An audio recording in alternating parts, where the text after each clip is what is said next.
Hello दोस्तों, स्वागत है आप सबका अपने यूट्यूब चैनल सत्ता से फतह में। आशा करता हूं कि आप सभी स्वस्थ होंगे, मस्त होंगे और अपने तैयारियों में व्यस्त होंगे। बीएसएससी इंटर लेवल एग्जाम के लिए सेट 6 का डिस्कशन लेकर आए हैं, तो चलिए शुरू करते हैं। पहला प्रश्न है, माई कंट्री माई लाइफ पुस्तक के लेखक निम्न में से कौन है? तो हम जानते हैं माई कंट्री माई लाइफ पुस्तक के लेखक कौन है। तो माई कंट्री माई लाइफ पुस्तक के लेखक LK आडवाणी अर्थात लाल कृष्ण आडवाणी है, जिन्हें हाल ही में भारत रत्न दिए जाने की घोषणा किया गया है। 5 व्यक्ति को भारत रत्न दिए जाने की घोषणा की है, उसमें है कौन कौन है? लाल कृष्ण आडवाणी है, MS स्वामीनाथन है, पूर्व प्रधानमंत्री PV नरसिम्हा राव, चौधरी चरण सिंह और एक व्यक्ति बिहार के हैं कर्पूरी ठाकुर। तो 5 व्यक्तियों को भारत रत्न दिए जाने की घोषणा की है। पुस्तक है माई कंट्री माई लाइफ के लेखक कौन है? लाल कृष्ण आडवाणी। प्रणब मुखर्जी की बात करें तो प्रणब मुखर्जी के द्वारा लिखा गया पुस्तक है द कोएलिशन ईयर और द प्रेसिडेंशियल ईयर। 2 पुस्तक प्रणब मुखर्जी लिखे हैं, द कोएलिशन ईयर्स और द प्रेसिडेंशियल ईयर्स।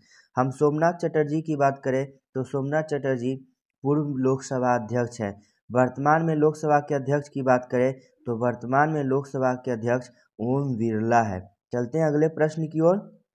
अगला प्रश्न है हमारा, निम्न में से कौन सी जनजाति केल पोलूद त्योहार मनाती है? तो इसका राइट आंसर हो जाएगा कोडावा जनजाति। कोडावा जनजाति के द्वारा कौन सा त्योहार मनाया जाता है? केल पोलूद त्योहार मनाया जाता है। बात करें नागा जनजाति की तो नागा जनजाति का निवास स्थान पूर्वोत्तर क्षेत्र है, भारत के पूर्वोत्तर क्षेत्र में, जिसे और कुछ हिस्सा इसके म्यांमार के पश्चिमोत्तर क्षेत्र में भी पाए जाते हैं। नागालैंड, मणिपुर और अरुणाचल प्रदेश, इन सभी राज्यों में नागा जनजाति पाई जाती है। मीना जनजाति की बात करें तो मीना जनजाति राजस्थान की एक प्रमुख जनजाति है। भील की बात करें तो भारत की सबसे बड़ी जनजाति कौन है? भील है। भारत की सबसे बड़ी जनजाति कौन है दोस्तों? तो भारत की सबसे बड़ी जनजाति भील है। 5वीं अनुसूची में जनजाति के प्रशासन की बात करी गई है। भारतीय संविधान का जो 5वीं अनुसूची है उसमें क्या है? तो 5वीं अनुसूची में जनजातीय क्षेत्र के प्रशासन की बात करी गई है। बात करें हम 6ठी अनुसूची तो 6ठी अनुसूची में असम हो गया, मेघालय है, असम, मेघालय, त्रिपुरा और मिजोरम के जनजातीय क्षेत्र के प्रशासन की बात कही गई है। बात करें हम लोग विश्व आदिवासी दिवस, विश्व आदिवासी दिवस कब मनाया जाता है? तो विश्व आदिवासी दिवस 9 अगस्त को मनाया जाता है। विश्व आदिवासी दिवस कब मनाया जाता है दोस्तों? तो विश्व आदिवासी दिवस 9 अगस्त को मनाया जाता है। विश्व आदिवासी दिवस कब मनाया जाता है? तो विश्व आदिवासी दिवस 9 अगस्त को मनाया जाता है। चलते हैं अगले प्रश्न की ओर। अगला प्रश्न है हमारा, चोल शिलालेखों में विद्यापीठों के लिए उपहार में दी गई भूमि का उल्लेख किस नाम से किया गया है? तो चोल के काल में जो विद्यालयों को जो भूमि दी जाती थी उसको हम लोग बोलते थे कौन सा?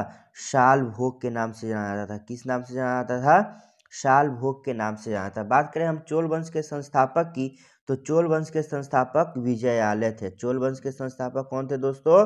तो चोल वंश के संस्थापक विजयालय थे। इसकी राजधानी कहाँ थी? तो इसकी राजधानी तंजौर थी। इसकी राजधानी कहाँ थी दोस्तों? तो चोल वंश की राजधानी तंजौर थी। और चोल वंश जो है वह स्थानीय स्वशासन चोल प्रशासन की प्रमुख विशेषता थी। चोल प्रशासन की प्रमुख विशेषता कौन सी थी? नौसैनिक शक्ति और स्थानीय स्वशासन। बात करें हम लोग चोल काल में जो भूमि कर लगाया जाता था, तो चोल काल में जो कर लगाया जाता था उपज का 1/3 लगाया जाता था। चोल काल में कर कितने थे? तो उपज का 1/3 था। अब बात करते हैं हम लोग चोल काल में जो भूमि के प्रकार थे उसके बारे में बात करते हैं। एक ऑप्शन दिया गया तिरुमन कुट्टी बोलते थे मंदिर को उपहार में दी गई भूमि। ये जो है तिरुनमन कट्टनी जो था मंदिर को उपहार में दी गई भूमि। मंदिर को उपहार में दी गई भूमि क्या था दोस्तों? तिरुमन कट्टनी था। वेलन बगाई की बात करें तो वेलन बगाई गैर ब्राह्मणों को किसान स्वामी की भूमि जो थी वो था क्या सा? वेलन बगाई। पल्ली छंदम की बात करें तो जैन संस्थानों को जो भूमि दान में दी गई थी उसे पल्ली छंदम कहा गया था। शाल भोग की बात करें तो विद्यालयों को जो उपहार में दिया गया था वह कहलाता था शाल भोग। चलते हैं अगले प्रश्न की ओर। अगला प्रश्न है हमारा, तिराप और नोआ नदी किस भारतीय राज्य में बहती है? तो तिराप और नोआ नदी भारतीय राज्य अरुणाचल प्रदेश में बहती है। तिराप और नोआ नदी किस राज्य में बहती है? तो अरुणाचल प्रदेश में बहती है। अरुणाचल प्रदेश में तिराप, लोहित, दिहांग, तवांग ये सभी नदी अरुणाचल प्रदेश में बहती है। कौन कौन सी नदी? तिराप, लोहित, दिहांग और तवांग। लोहित जो है ब्रह्मपुत्र की सहायक नदी है। पूछता है ब्रह्मपुत्र की सहायक नदी, तो ब्रह्मपुत्र की एक सहायक नदी कौन सी है? लोहित है। ब्रह्मपुत्र की एक सहायक नदी कौन सी है? ब्रह्मपुत्र की एक सहायक नदी लोहित है। सिक्किम की बात करें तो सिक्किम में तीस्ता नदी है। सिक्किम में कौन सी नदी बहती है? तो सिक्किम में तीस्ता नदी। सिक्किम में कौन सी नदी है दोस्तों? सिक्किम में हो जाएगा तीस्ता नदी। हम जानते हैं गोवा में कौन सी है? गोवा में मांडवी नदी है, ज्वारी नदी है। बात करें हिमाचल प्रदेश, तो हिमाचल प्रदेश में सतलज नदी है, यमुना नदी है, चिनाब नदी है। चलते हैं अगले प्रश्न की ओर। निम्न में से कौन सा कथन सत्य है? ये कथन स्टेटमेंट वाला क्वेश्चन है। आइए पढ़ते हैं, निम्न में से कौन सा कथन सत्य है। पहला दिया है भारत का संविधान अंग्रेजी और हिंदी में हाथों से लिखा गया था। तो ये क्या है? एकदम सही है। और क्या कह रहा है? 11 दिसंबर 1946 को संविधान सभा ने डॉक्टर बी आर अम्बेडकर को अपना अस्थायी अध्यक्ष चुना। ये गलत है। हंटर कमीशन के तहत गठित एक संविधान सभा के गठन के लिए कैबिनेट मिशन की स्थापना की गई थी। इस तरह से इसका राइट आंसर क्या हो जाएगा? भारत का संविधान अंग्रेजी और हिंदी में हाथों से लिखा गया था। भारत में जो मूल संविधान की प्रति है वह किसके द्वारा लिखा गया है? प्रेम बिहारी नारायण रायगढ़ा ने सुंदर हस्तलिखित किया है। कैबिनेट मिशन की संस्तुति के आधार पर भारतीय संविधान के निर्माण करने के लिए संविधान सभा का गठन कब किया गया था? 1946 में किया गया था, जिसमें 11 दिसंबर को, कब? 11 दिसंबर 1946 को, 11 दिसंबर 1946 को डॉक्टर राजेंद्र प्रसाद को, किसको? डॉक्टर राजेंद्र प्रसाद को संविधान सभा का अस्थायी अध्यक्ष बनाया गया था। चलते हैं अगले प्रश्न की ओर। अगला प्रश्न है भारत में ओरंग टाइगर रिजर्व कहाँ स्थित है? तो हम जानते हैं ओरंग टाइगर रिजर्व जो है असम में है। ओरंग टाइगर रिजर्व कहाँ है? तो ओरंग टाइगर रिजर्व असम में है। बात करें हम लोग असम में टाइगर रिजर्व की, तो असम में कुल 4 टाइगर रिजर्व है। वो कौन कौन है? मानस है, नामेरी है, काजीरंगा है और ओरंग है। ये सब कहाँ है? ये सब असम में है। बात करें हम लोग महाराष्ट्र की, तो महाराष्ट्र में 6 टाइगर रिजर्व है। कौन कौन है? मेलघाट है, पेंच है, टडोवा अंधेरी है, बोर है, सह्याद्री है, नवेगांव है और नागजीरा है। तेलंगाना की बात करें तो तेलंगाना में एकमात्र टाइगर रिजर्व कौन सा है? कंवल है। एकमात्र टाइगर रिजर्व तेलंगाना में कौन सा है? कंवल है। बात करें हम लोग प्रोजेक्ट टाइगर की, तो प्रोजेक्ट टाइगर का शुरुआत 1973 में किया गया था। प्रोजेक्ट टाइगर का शुरुआत कब किया गया था दोस्तों? तो प्रोजेक्ट टाइगर का शुरुआत पूछे तो प्रोजेक्ट टाइगर का शुरुआत किया गया था 1973 में। प्रोजेक्ट टाइगर कितने? 1973 में। टाइगर मैन ऑफ इंडिया के नाम से किसे जाना जाता है? तो टाइगर मैन ऑफ इंडिया के नाम से कैलाश सांखला को जाना जाता है। टाइगर मैन ऑफ इंडिया के नाम से किसे जाना जाता है? कैलाश सांखला को टाइगर मैन ऑफ इंडिया के नाम से जाना जाता है। भारत का सबसे बड़ा टाइगर रिजर्व कौन सा है? तो भारत का सबसे बड़ा टाइगर रिजर्व नागार्जुन सागर है। भारत का सबसे बड़ा टाइगर रिजर्व कौन है? नागार्जुन सागर। विश्व का सर्वाधिक ऊंचाई पर अवस्थित बाघ रिजर्व भी पूछता है। विश्व में सर्वाधिक ऊंचाई पर अवस्थित बाघ रिजर्व पूछे तो वो हो जाएगा नामदफा। क्या हो जाएगा? नामदफा टाइगर रिजर्व, जो अरुणाचल प्रदेश में है। अगला प्रश्न है हमारा, निम्न में से किस राज्य की भू सीमा नेपाल से जुड़ी नहीं है? तो हम जानते हैं झारखंड की सीमा नेपाल से जुड़ी हुई नहीं है। अब हम बात करते हैं नेपाल से जुड़े हुए भारतीय राज्य। नेपाल से जुड़े हुए भारतीय राज्य, तो इसका ट्रिक आप लोग याद रखेंगे, BC 343। क्या याद रखेंगे दोस्तों? BC 343। तो बी से क्या हो जाएगा? बिहार हो जाएगा। सी से क्या हो जाएगा? सिक्किम हो जाएगा, है ना। फिर ये 3 से क्या हो जाएगा? उत्तर प्रदेश हो जाएगा। फिर इस 4 से क्या हो जाएगा? पश्चिम बंगाल हो जाएगा।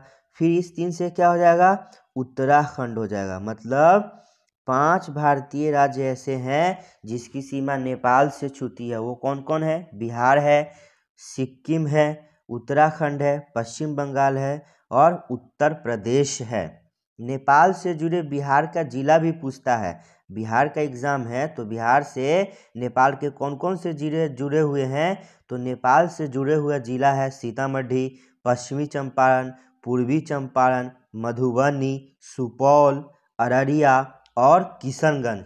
नेपाल से जुड़े हुए बिहार का जिला पूछ दे तो सबसे पहले सीतामढ़ी हो जाएगा, पश्चिम चंपारण, पूर्वी चंपारण, मधुबनी, सुपौल, अररिया और किशनगंज, ये बिहार के जिले हैं जो नेपाल से सीमा साझा करते हैं। चलते हैं अगले प्रश्न की ओर।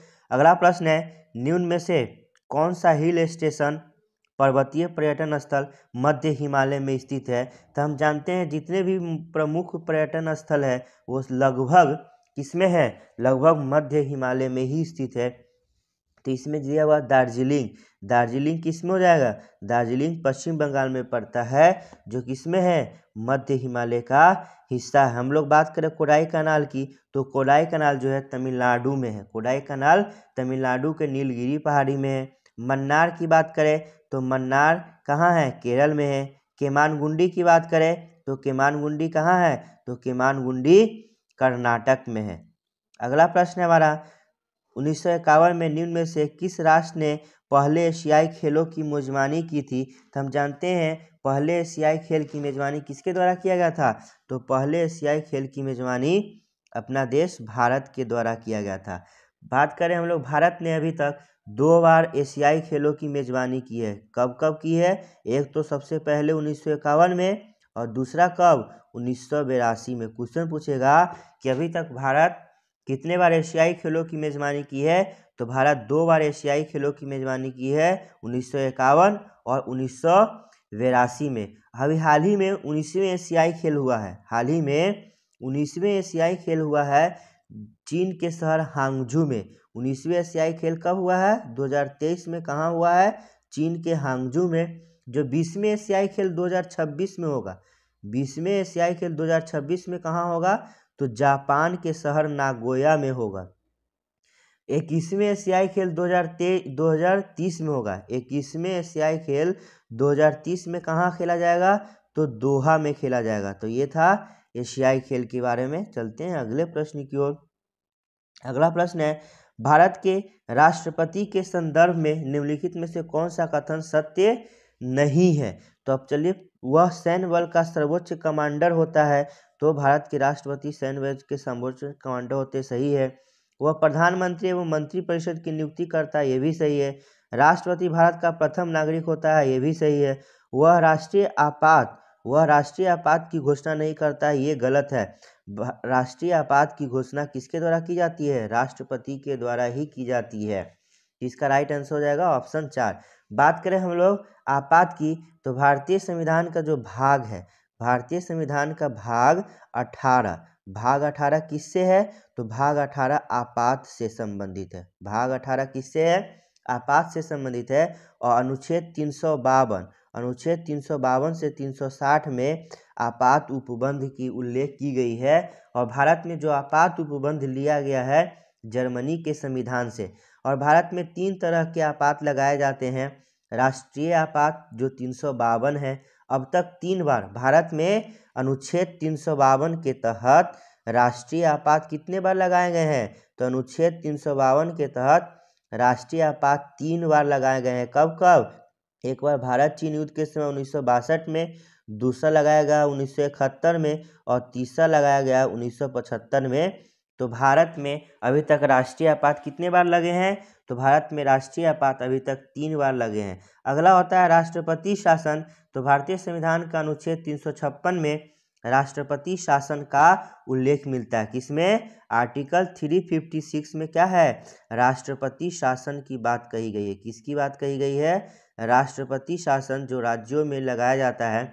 और अगला और आखिरी है वित्तीय आपात। क्या है, वित्तीय आपात का उल्लेख अनुच्छेद 360 में है। भारत में अभी तक एक बार भी वित्तीय आपात नहीं लगाया गया है। चलते हैं अगला प्रश्न की ओर। अगला प्रश्न है हमारा, 1913 में भारतीयों ने गदर पार्टी की स्थापना की थी, इसका मुख्यालय कहाँ है? तो हम जानते हैं 1913 में कहाँ किया गया था? सैन फ्रांसिस्को में गदर पार्टी की स्थापना किया गया था। किसके द्वारा? लाला हरदयाल के द्वारा। पूछता है गदर पार्टी के अध्यक्ष कौन थे? द गदर पार्टी के अध्यक्ष सोहन सिंह भाखना को बनाया गया था। किसे बनाया गया था? सोहन सिंह भाखना को गदर पार्टी का क्या बनाया गया था? अध्यक्ष बनाया गया था। और गदर पार्टी की स्थापना लाला हरदयाल के द्वारा 1913 ईस्वी में किया गया था। चलते हैं अगले प्रश्न की ओर। अगला प्रश्न है हमारा, कल्हण एक लेखक थे जिन्होंने डैश के राजाओं के बारे में एक संस्कृत कविता लिखी है। तो कल्हण जो है वो लिखे थे राज तरंगिणी। क्या लिखे थे? राज तरंगिणी। राज तरंगिणी लिखे थे, जिसका संबंध किससे है? कश्मीर के राजाओं के इतिहास से है। तो राइट आंसर क्या हो जाएगा इसका? राइट आंसर ऑप्शन 2 अर्थात कश्मीर। संस्कृत साहित्य में ऐतिहासिक घटनाओं को, मतलब संस्कृत साहित्य में ऐतिहासिक घटनाओं को सबसे पहले क्रमबद्ध लिखने का प्रयास किसके द्वारा किया गया था? तो सबसे पहले लिखने का प्रयास कल्हण के द्वारा किया गया था। कल्हण की बात करें तो कल्हण लोहार वंश के शासक हर्ष, कौन? लोहार वंश के शासक हर्ष जो थे उसके दरबार के आश्रित कवि थे। कौन? कल्हण, जिसने क्या लिखा है? राजतरंगिणी नामक पुस्तक लिखा है, जिसका संबंध किससे है? कश्मीर के राजाओं के इतिहास से है। अगला प्रश्न है हमारा, अंतर्राष्ट्रीय सुरक्षा और शांति बनाए रखना निम्न में से किस इकाई या संगठन का मुख्य उद्देश्य है? तो हम जानते हैं विश्व स्तर पर एक संगठन है यूएनओ अर्थात यूनाइटेड नेशन ऑर्गेनाइजेशन, संयुक्त राष्ट्र संघ, जिसका काम क्या है? अंतर्राष्ट्रीय स्तर पर शांति बनाए रखना। बात करें हम लोग यूएनओ की, तो यूएनओ की स्थापना द्वितीय विश्व युद्ध के बाद, द्वितीय विश्व युद्ध कब हुआ? 1939 से 1945 तक हुआ था। और यही दूसरे विश्व युद्ध के समाप्ति के बाद 24 अक्टूबर 1945 को, कब? 24 अक्टूबर 1945 को यूएनओ की स्थापना किया गया था, जिसका काम क्या है? अंतर्राष्ट्रीय सुरक्षा और शांति बनाए रखना। बात करें हम लोग यूएनओ के मुख्यालय का, तो यूएनओ का मुख्यालय कहाँ है? तो यूएनओ का मुख्यालय न्यूयॉर्क में है। यूएनओ का मुख्यालय कहाँ है दोस्तों? तो यूएनओ का मुख्यालय न्यूयॉर्क में है, जो किस द्वीप पर है? तो यूएनओ का मुख्यालय जो है वह मैनहट्टन द्वीप पर है। किस द्वीप पर है? मैनहट्टन द्वीप पर है। ये सभी सवाल बहुत इंपॉर्टेंट है, पूछे जाते हैं। अब बात करें हम लोग जो यूएनओ की जो भाषा है, तो यूएनओ की भाषा कौन कौन से है? तो यूएनओ की भाषा है अंग्रेजी है, फ्रेंच है, चीनी है, रशियन है, अरबी है, स्पेनिश है। ये सब यूएनओ के द्वारा मान्यता प्रदान की गई भाषा है। बात करें हम लोग कार्य करने वाली भाषा, तो यूएनओ में कार्य जो होता है अंग्रेजी और फ्रेंच में होता है। पूछेगा संयुक्त राष्ट्र संघ की कार्यकारी भाषा कौन है? तो संयुक्त राष्ट्र संघ की कार्यकारी भाषा अंग्रेजी और फ्रेंच है। ये दो भाषा है जिसमें क्या है? संयुक्त राष्ट्र संघ का प्रतिदिन का कार्य संभव होता है। बात करें हम लोग डब्ल्यूटीओ की, किसकी? डब्ल्यूटीओ तो जानते हैं डब्ल्यूटीओ का मुख्यालय कहाँ है? जिनेवा है, जो 1995 से है विश्व व्यापार के लिए। नाटो की बात करें तो नाटो का स्थापना हुआ था 4 अप्रैल 1949 को। कब हुआ था? 4 अप्रैल 1949 को। नाटो का मुख्यालय की बात करें तो नाटो का मुख्यालय कहाँ है? ब्रुसेल्स में है। नाटो का मुख्यालय कहाँ है? ब्रुसेल्स में। हाल ही में नाटो का 31वां सदस्य बनाया गया है फिनलैंड को। किसको? नाटो का 31वां सदस्य किसे बनाया गया है? फिनलैंड को नाटो का 31वां सदस्य बनाया गया है। बात करें हम लोग डब्ल्यूएचओ, तो डब्ल्यूएचओ की स्थापना कब की गई थी? 7 अप्रैल 1948 को। कब की गई थी? 7 अप्रैल 1948 को डब्ल्यूएचओ की स्थापना की गई थी। इसीलिए हम लोग 7 अप्रैल को क्या मनाते हैं? विश्व स्वास्थ्य दिवस मनाते हैं। विश्व स्वास्थ्य दिवस कब मनाते हैं दोस्तों? तो विश्व स्वास्थ्य दिवस 7 अप्रैल को मनाते हैं। और डब्ल्यूएचओ का मुख्यालय कहाँ है? जिनेवा में। चलते हैं अगले प्रश्न की ओर। आशा करता हूँ कि आपको ये सेशन पसंद आ रहा होगा। आप लोग चैनल को सपोर्ट करें, आपकी सपोर्ट की बहुत ज़रूरत है। अधिक से अधिक अपने दोस्तों में शेयर करें। यदि चैनल पर नए हैं तो चैनल को सब्सक्राइब करें, बेल बटन को दबाना न भूलें। अगला प्रश्न है, निम्न में से कौन सा सुमेलित नहीं है? सुमेलित करना। जिम कॉर्बेट राष्ट्रीय उद्यान बाघ के लिए है, ये सही है। काजीरंगा राष्ट्रीय उद्यान गेंडा के लिए है, बिल्कुल सही है, एक सींग वाले गेंडा के लिए है। और काजीरंगा नेशनल पार्क कहाँ है, तो असम में है। कच्छ का छोटा रंग जंगली गधा के लिए, ये भी सही है। कान्हा राष्ट्रीय उद्यान पक्षी के लिए, ये नहीं सही है, क्योंकि कान्हा राष्ट्रीय उद्यान कहाँ है, कान्हा राष्ट्रीय उद्यान मध्य प्रदेश में है, जो कि किसके लिए है, बाघ के लिए। कान्हा राष्ट्रीय उद्यान कहाँ है दोस्तों, तो कान्हा राष्ट्रीय उद्यान मध्य प्रदेश में है, जो बाघ के लिए। बात करें हम लोग जिम कॉर्बेट की, तो जिम कॉर्बेट भारत का पहला नेशनल पार्क था, जिसकी स्थापना 1935 ईस्वी में की गई थी। जिम कॉर्बेट की स्थापना 1935 ईस्वी में किस नाम से किया गया था, हेली नेशनल पार्क के नाम से किया गया था। किस नाम से किया गया था, हेली नेशनल पार्क के नाम से किया गया था। और उसी से होकर के रामगंगा नदी बहती है, उत्तराखंड में है जिम कॉर्बेट।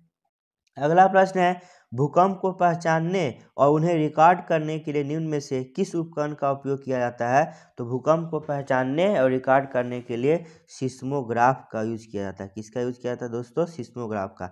बात करें हम लोग क्रोनीमीटर, तो क्रोनीमीटर जो उपकरण है वह जलयानों पर लगाया जाता है, जिससे क्या होता है, समय का पता चलता है। तो क्रोनीमीटर क्या करता है, समय बताता है। क्या बताता है दोस्तों, समय बताता है। ए मीटर की बात करें तो ए मीटर से विद्युत धारा मापते हैं। ए मीटर से क्या मापते हैं दोस्तों, ए मीटर से विद्युत धारा, जबकि वोल्ट मीटर से विभव या विभवांतर की माप की जाती है। चलते हैं अगले प्रश्न की ओर। डिएगो माराडोना का संबंध निम्न में से किस खेल से है, तो डिएगो माराडोना जो थे वो फुटबॉल खिलाड़ी हैं। कौन से खिलाड़ी हैं, फुटबॉल खिलाड़ी हैं। अगला प्रश्न है हमारा, निम्न में से कौन सा सुमेलित नहीं है, दिया हुआ नियाग्रा फॉल यूएसए और कनाडा में है, ये बिल्कुल सही है। नियाग्रा फॉल जो है यूएसए और कनाडा में सही है।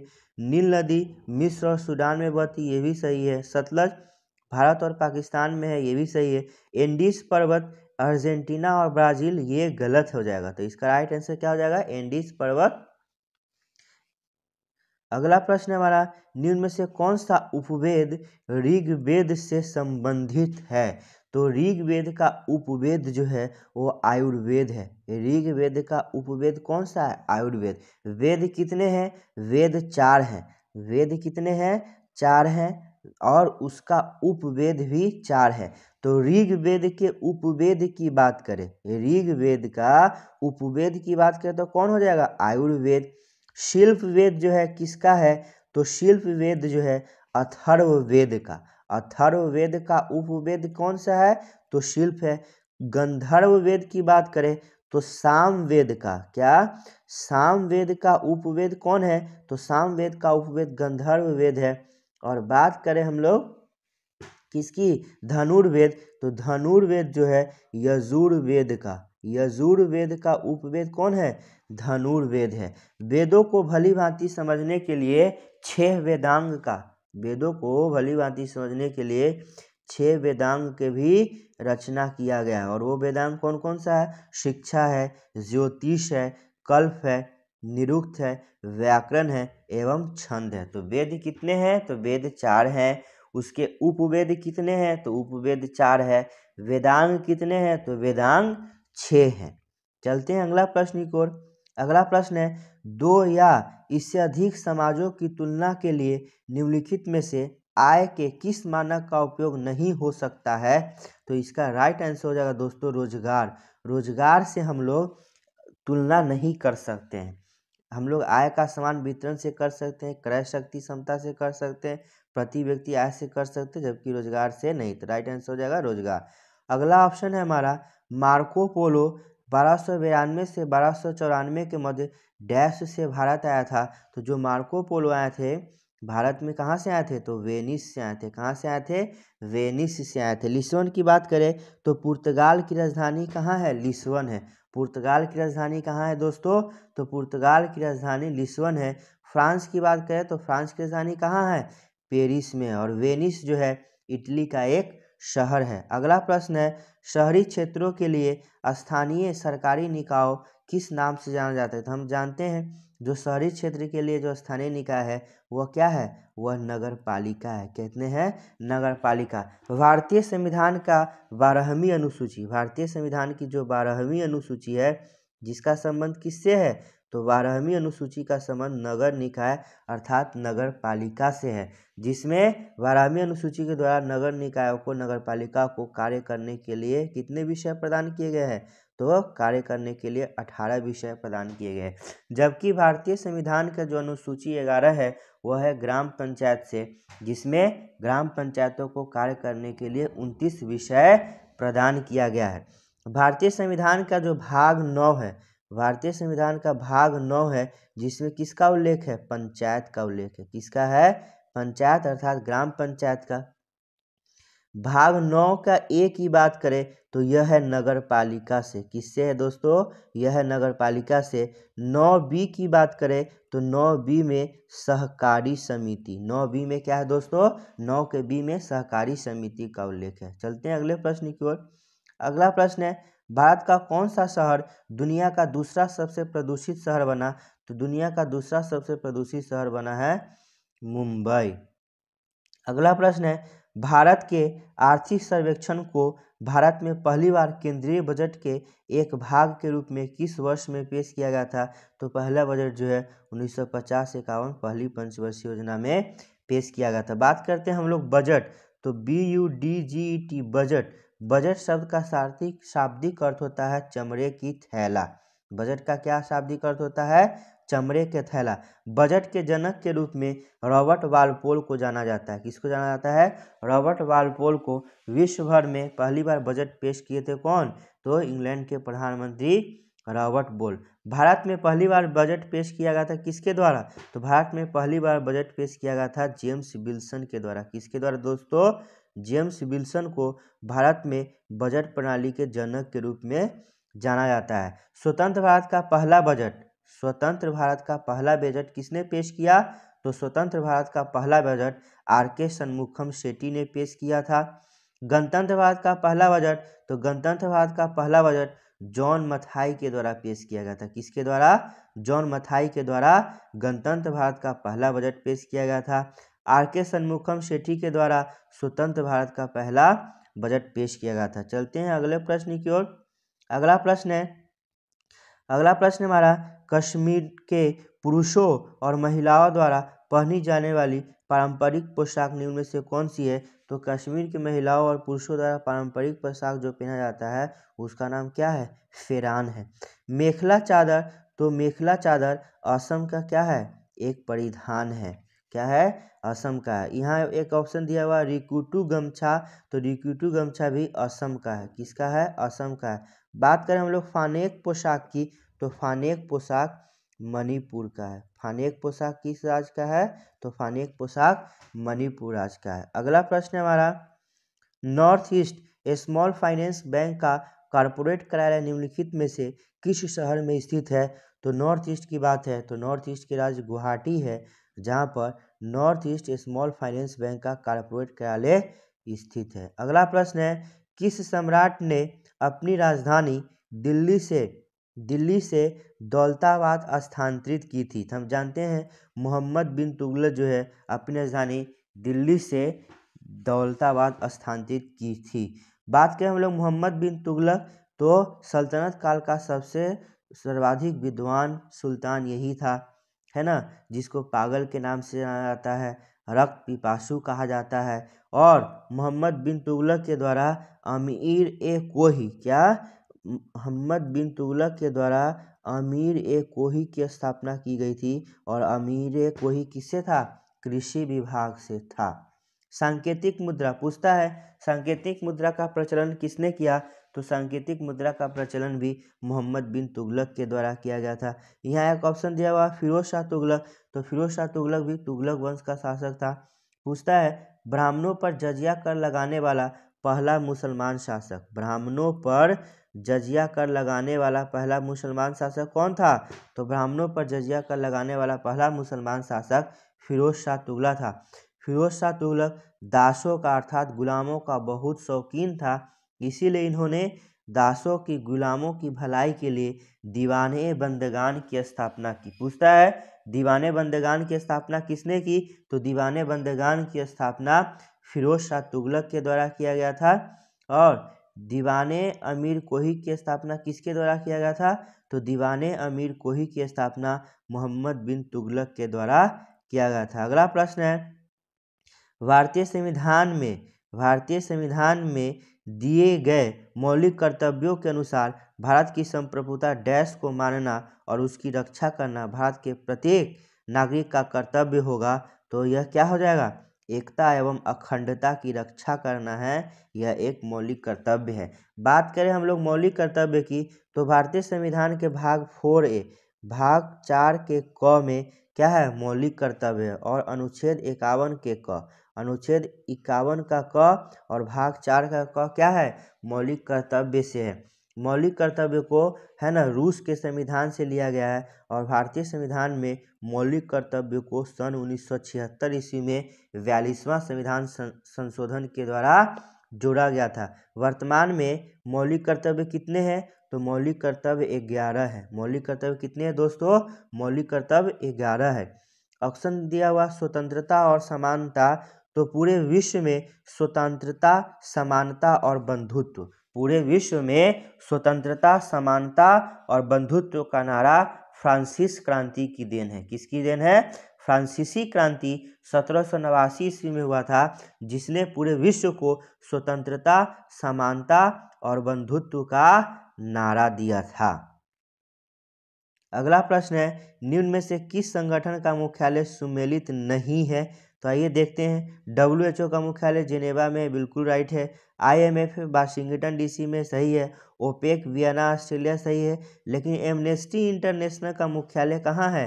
तो एमनेस्टी इंटरनेशनल का मुख्यालय लंदन में है। एमनेस्टी इंटरनेशनल का मुख्यालय कहाँ है दोस्तों? तो एमनेस्टी इंटरनेशनल का मुख्यालय लंदन में है। अगला प्रश्न की ओर चलते हैं। अगला प्रश्न है, GST के संबंध में कौन सा कथन सही नहीं है? तो फ्रांस GST को लागू करने वाला पहला देश था, सही है।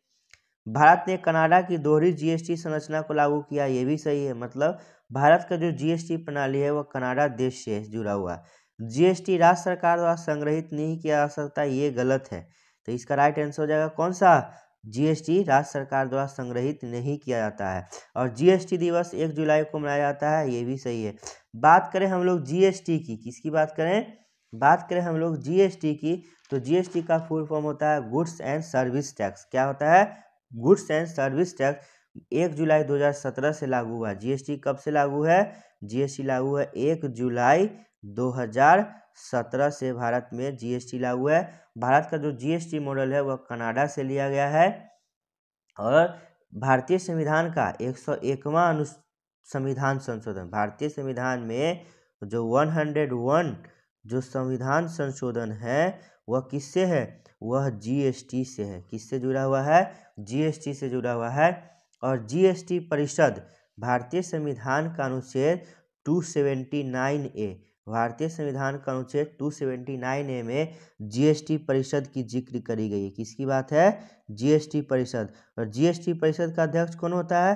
तो केंद्रीय वित्त मंत्री जो होते हैं वह GST परिषद के क्या होते हैं? अध्यक्ष होते हैं। अगला प्रश्न है हमारा, किसको मलेशिया का 17वां राजा नियुक्त किया गया है? तो मलेशिया का 17वां राजा सुल्तान इब्राहिम सुल्तान इस्कंदर को नियुक्त किया गया है। अगला प्रश्न हमारा, फेयर वर्क इंडिया 2023 रिपोर्ट के अनुसार भारत में गिग श्रमिकों के लिए कौन सा संगठन सबसे अच्छा है? तो गिग श्रमिकों के लिए बिग बास्केट संगठन क्या है? सबसे अच्छा है। अगला प्रश्न हमारा, भारत की जनगणना हमें डैश के बारे में जानकारी प्रदान करती है? तो जनगणना से हम लोग क्या है? जनसंख्या के बारे में बात करते हैं। बात करें हम लोग जनगणना की, तो भारत में जो पहली बार जनगणना हुआ था 1872 ईस्वी में। किसके समय में? तो वायसराय लॉर्ड मेयो के कार्यकाल में। भारत में पहली बार जनगणना 1872 ईस्वी में लॉर्ड मेयो के कार्यकाल में हुआ, जो कि नियमित नहीं था। पूछे भारत में नियमित जनगणना, तो भारत में नियमित जनगणना 1881 ईस्वी से हो रहा है रिपन के कार्यकाल में। कौन वायसराय थे? Lord Ripon. स्वतंत्र भारत की पहली जनगणना 1951 में हुआ था। स्वतंत्र भारत की पहली जनगणना कब हुआ था? 1951 में। 11 जुलाई को जनगणना दिवस मनाया जाता है। 11 जुलाई को क्या मनाया जाता है दोस्तों?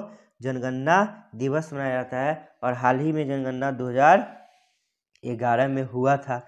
पूछता है जनगणना का भारतीय जनगणना का महाविभाजक वर्ष, क्या महाविभाजक पूछे तो महाविभाजक जो था वो कौन सा वर्ष है, महाविभाजक 1921। पूछे लघु विभाजक, क्या पूछे लघु विभाजक पूछे तो लघु विभाजक 1951, लघु विभाजक 1951 और महाविभाजक 1921। अगला प्रश्न है हमारा, भारत की निम्न में से कौन सी वित्तीय संस्था निवेशकों के हितों की रक्षा करती है और शेयर बाजारों के मध्यस्थों के कामकाज को सुगम बनाती है? तो शेयर बाजार से रिलेटेड संस्था कौन सा है, शेयर बाजार से रिलेटेड संस्था सेबी है, security and exchange board of India. बात करें हम लोग सेबी के मुख्यालय, तो सेबी का मुख्यालय कहाँ है दोस्तों, सेबी का मुख्यालय मुंबई में। सेबी की स्थापना कब किया गया था, सेबी की स्थापना 1988 ईस्वी में किया गया था। और इसका राष्ट्रीयकरण कब किया गया, तो सेबी का राष्ट्रीयकरण 1992 ईस्वी में किया गया था। ये क्या है, ये किसको, शेयर बाजार को क्या करती है, रेगुलेट करती है। बात करें हम लोग सिडबी की, तो भारतीय लघु उद्योग विकास बैंक, तो सिडबी का मुख्यालय कहाँ है, सिडबी का मुख्यालय लखनऊ में है। कहाँ है दोस्तों, सिडबी का मुख्यालय लखनऊ में। राष्ट्रीय आवास बैंक की बात करें तो राष्ट्रीय आवास बैंक का मुख्यालय कहाँ है, मुंबई में है। कहाँ है दोस्तों, मुंबई में है। चलते हैं अगला प्रश्न की ओर। अगला प्रश्न है, निम्न में से कौन सा उपन्यास भारतीय संसद सदस्य फूलन देवी पर आधारित है जिसके लिए लेखक राय मॉक्सहैम है?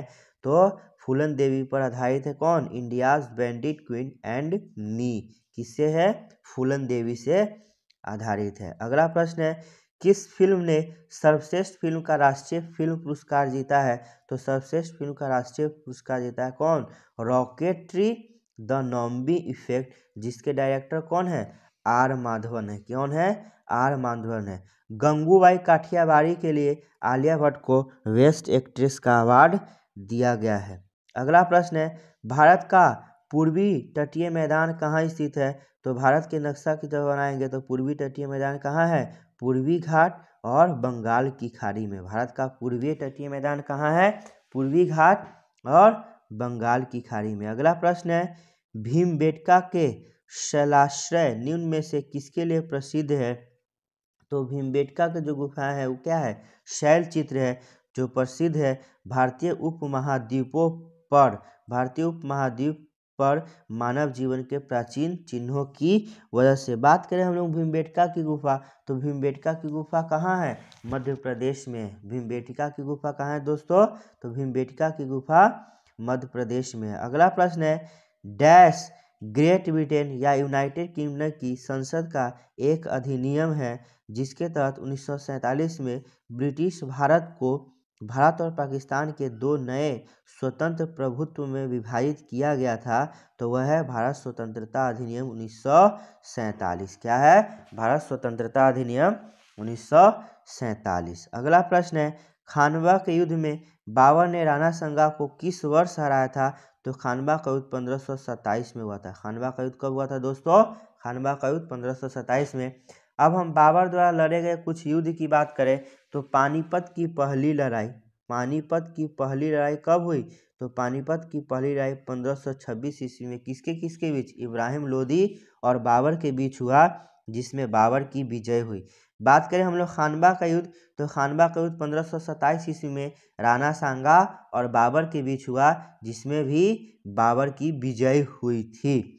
अगला है चंदेरी का युद्ध, चंदेरी का युद्ध 1529 ईस्वी में हुआ था। चंदेरी का युद्ध 1529 ईस्वी में मेदिनी राय और बाबर के बीच हुआ था, जिसमें भी बाबर क्या हुए, बाबर की विजय हुई थी। घाघरा का युद्ध, घाघरा का युद्ध 1530 ईस्वी में लड़ा गया था। घाघरा का युद्ध 1530 में लड़ा गया था, जिसमें क्या हुआ, अफगान और बाबर के बीच, जिसमें बाबर की विजय हुई।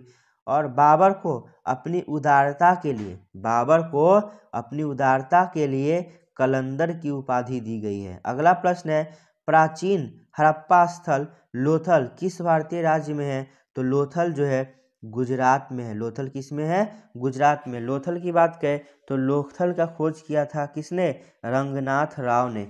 लोथल का खोज किसने किया था, तो रंगनाथ राव ने लोथल का खोज किया था। और लोथल किस नदी पर है, तो लोथल भोगवा नदी पर है। किस नदी पर है, लोथल भोगवा नदी पर है। और लोथल जो था सिंधु घाटी सभ्यता का एक बंदरगाह था, या गोदीवारा भी बोलते हैं उसको। अगला प्रश्न है, दक्षिण अफ्रीका ने किसे हराकर चौथा विश्व रग्बी खिताब 2023 जीता है? तो विश्व रग्बी खिताब 2023 जीता है न्यूजीलैंड ने। किसने? दक्षिण अफ्रीका ने किसे हराकर चौथा विश्व रग्बी खिताब जीता है? तो रग्बी का वर्ल्ड कप 2023 जीता दक्षिण अफ्रीका। और उप विजेता की बात करें तो उप विजेता हो जाएगा न्यूजीलैंड। अगला प्रश्न है, महात्मा गांधी ने भारत में सर्वप्रथम किस वर्ष राष्ट्रव्यापी सत्याग्रह की शुरुआत की थी? तो राष्ट्रव्यापी, ध्यान दीजिएगा, राष्ट्रव्यापी पूछा जा रहा है तो भारत में 1919 में महात्मा गांधी के द्वारा शुरू किया जाता है। चंपारण सत्याग्रह था वह राष्ट्रव्यापी नहीं था, वह चंपारण तक ही सीमित था, इसीलिए इसका राइट आंसर हो जाएगा 1919। अगला प्रश्न है हमारा, अनुशंसित आहार भत्ता है। तो अनुशंसित आहार भत्ता जो है वो क्या है? आवश्यकता प्लस संरक्षा का मार्जिन। अनुशंसित आहार भत्ता क्या है? आवश्यकताएं प्लस संरक्षा का क्या है? मार्जिन है। अगला प्रश्न है, आगरा शहर को किसने बसाया? तो हम जानते हैं आगरा शहर की स्थापना सिकंदर लोदी के द्वारा किया गया था। कब? 1504 ईस्वी में। आगरा शहर को किसने बसाया? तो आगरा शहर को सिकंदर लोदी ने बसाया था और अपनी राजधानी भी बनाई थी। इब्राहिम लोदी के बारे में बताया ही है। इब्राहिम लोदी और बाबर के बीच क्या हुआ था? लड़ाई हुआ था, युद्ध हुआ था। अगला प्रश्न है हमारा, अगला प्रश्न है, भारत सरकार की निम्नलिखित योजनाओं में से कौन सी योजना सुमेलित नहीं है? तो योजनाओं की बात करी गई है, सुमेलित नहीं पूछ रहा है। अब देखिए यहाँ दिया हुआ मिशन इंद्रधनुष सभी के लिए रोजगार नहीं। मिशन इंद्रधनुष जो है वैक्सीनेशन से जुड़ा है। किससे जुड़ा है? वैक्सीनेशन से, अर्थात शिशुओं को विभिन्न प्रकार के टीकाओं से जुड़ा हुआ है। बाकी उज्ज्वला योजना एलपीजी है, सही है। आयुष्मान भारत के द्वारा स्वास्थ्य सार्वभौमिक स्वास्थ्य कवरेज है, सही है। सुकन्या समृद्धि योजना बालिकाओं के कल्याण को बढ़ावा देना, सही है। मिशन इंद्रधनुष सभी के लिए रोजगार नहीं, मिशन इंद्रधनुष क्या है? टीकाकरण से जुड़ा हुआ है। अगला प्रश्न है, शुंग राजवंश के संस्थापक निम्न में से कौन से? तो शुंग राजवंश के संस्थापक पुष्यमित्र शुंग थे। शुंग राजवंश के संस्थापक कौन से दोस्तों? तो शुंग राजवंश के संस्थापक पुष्यमित्र शुंग थे। अगला प्रश्न है, 1986 ईस्वी में किस भारतीय कथक नर्तक या नर्तकी को पद्म विभूषण प्राप्त हुआ था? तो हम जानते हैं बिरजू महाराज जो है, पंडित बिरजू महाराज किससे नृत्य से जुड़े हुए हैं? तो पंडित बिरजू महाराज, लच्छू महाराज, अच्छू महाराज, ये सब किससे है? ये सब कथक से है। और पंडित बिरजू महाराज को 1986 में पद्म विभूषण दिया गया था। अगला प्रश्न है, सलहेस त्योहार डैश राज्य में मनाया जाता है? तो सलहेस त्योहार बिहार में मनाया जाता है। सलहेस त्योहार कहाँ मनाया जाता है? बिहार में मनाया जाता है। अगला प्रश्न है, भारत में नवीनतम जनगणना कब की गई? मतलब हाल ही में। तो 2011 में किया गया है जनगणना। अगला प्रश्न है, भारत के निम्नलिखित पड़ोसी देशों में से किसका जनसंख्या घनत्व सबसे अधिक है? तो बांग्लादेश भारत का पड़ोसी देश है जिसकी जनसंख्या घनत्व क्या है? अधिक है। अब हम लोग चलते हैं साइंस सेक्शन की तरफ। अगला प्रश्न है, दो बिंदुओं के बीच विभवांतर ज्ञात करने के लिए सही सूत्र की पहचान करने। तो विभवांतर V = क्या होता है? W/Q। बात करें हम लोग विभव की या पोटेंशियल की, क्या होता है? किसी यूनिट चार्ज को अनंत से दिए गए किसी बिंदु में लाने पर जो ऊर्जा खर्च होती है, एनर्जी लगता है, वही जो काम करना पड़ता है वो क्या कहलाता है? वही कहलाता है हमारा पोटेंशियल, अर्थात V = W/Q। अगला प्रश्न है हमारा, मॉस की प्रजातियों का उपयोग ईंधन के रूप में किया जाता है। तो मॉस जो है प्रजाति का उपयोग क्यों किया जाता है? लंबे समय से ईंधन के रूप में उपयोग किए जाने वाला पीट प्रदान करता है। बात करें हम लोग पीट की, तो पीट जो है कोयला की सामान्य किस्म है, बिटुमिनस भी कोयला की किस्म है। अगला प्रश्न है हमारा, निम्नलिखित में से कौन सी सूक्ष्मदर्शी कोशिकाओं एक विशिष्ट केंद्रीय झिल्ली के साथ अमीबीय प्रकार की होती है? तो अमीबा से हम लोग इस क्वेश्चन का हल कर सकते हैं। अमीबा का क्या होता है?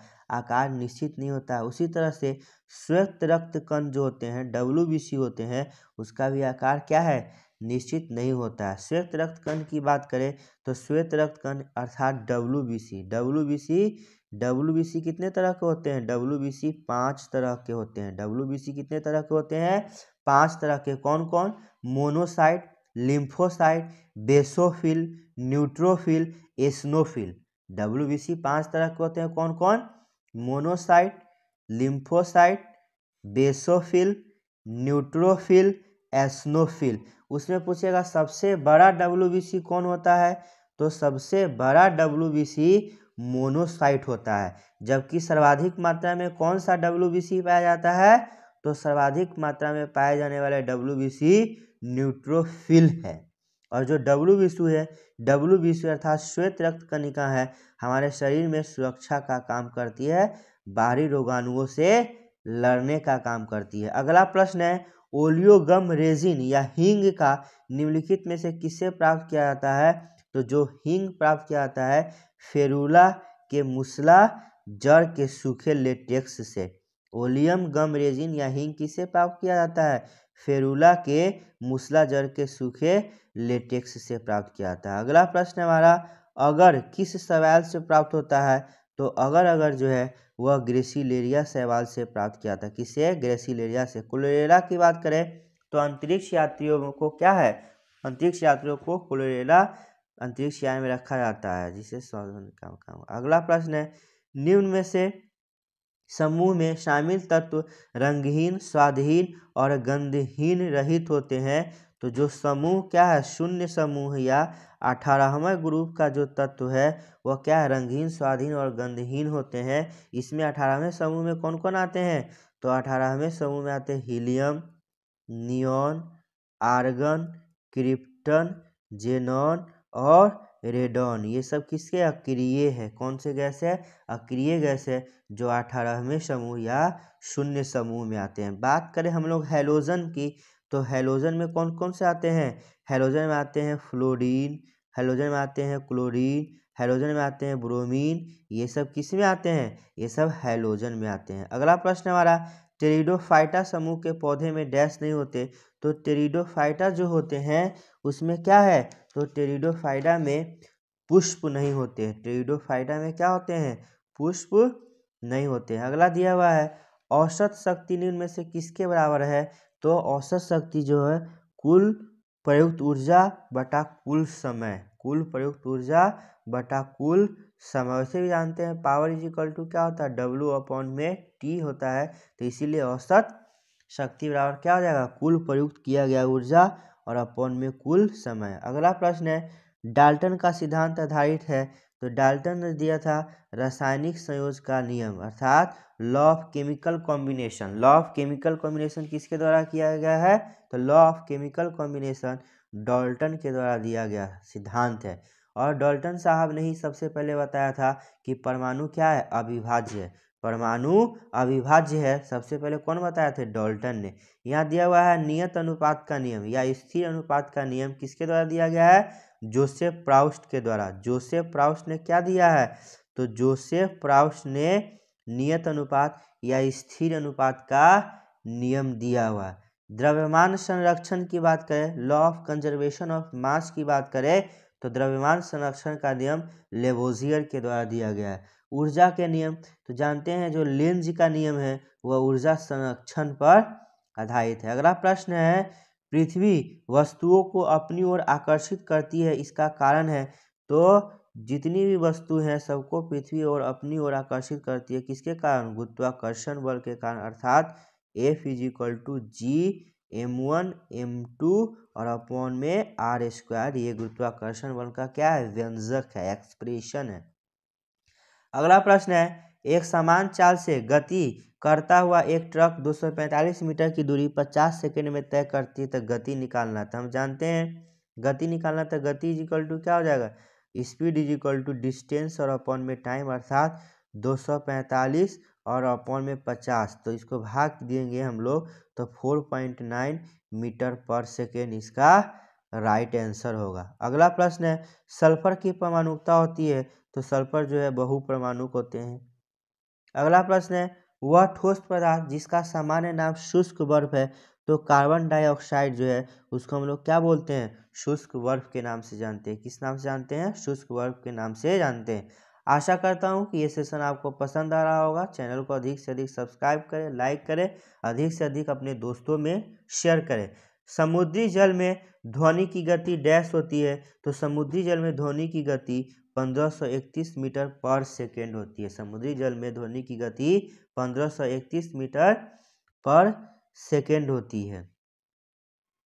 अगला प्रश्न है, डैश धातु का क्षय नहीं होता है, तो जो मुक्त अवस्था में पाए जाते हैं सोना, चांदी, तांबा, प्लेटिनम, ये सब का क्षय नहीं होता, तो इसका क्या हो जाएगा, राइट आंसर प्लेटिनम हो जाएगा। अगला प्रश्न है, आधुनिक आवर्त सारणी के समूह डैश में 2, 8, 6, तो 8, 2, 6 और 10, 16 के इलेक्ट्रॉनिक विन्यास वाला तो 16 हो जाएगा। और 16वां में कौन सा तत्व है, 16 में कौन सा तत्व है, सल्फर है। कौन सा है, सल्फर है। अगला प्रश्न है, इलेक्ट्रिक बल्ब के फिलामेंट के लिए विशेष रूप से प्रयोग होने वाले धातु का नाम, तो इलेक्ट्रिक बल्ब के रूप में किसका प्रयोग होता है, टंगस्टन का प्रयोग होता है। किसका प्रयोग होता है दोस्तों, टंगस्टन धातु का प्रयोग होता है। अगला प्रश्न है, एक विद्युत बल्ब के फिलामेंट में 8 मिनट के लिए 0.5 एम्पियर की विद्युत धारा प्रवाहित होती है। विद्युत धारा के माध्यम से प्रवाहित होने वाले विद्युत आवेश, यहाँ क्या पूछ रहा है, विद्युत आवेश, अर्थात Q बराबर क्या होता है दोस्तों, I इंटू टी होता है। I क्या है, करंट, तो करंट का वैल्यू कितना दिया हुआ 0.5 और टाइम कितना है 8 मिनट। टाइम हमेशा सेकेंड में होना चाहिए, तो 8 और इंटू 60 कर देंगे। इस डेसिमल को यहाँ हटाएंगे तो इससे ये क्या होगा, कट जाएगा।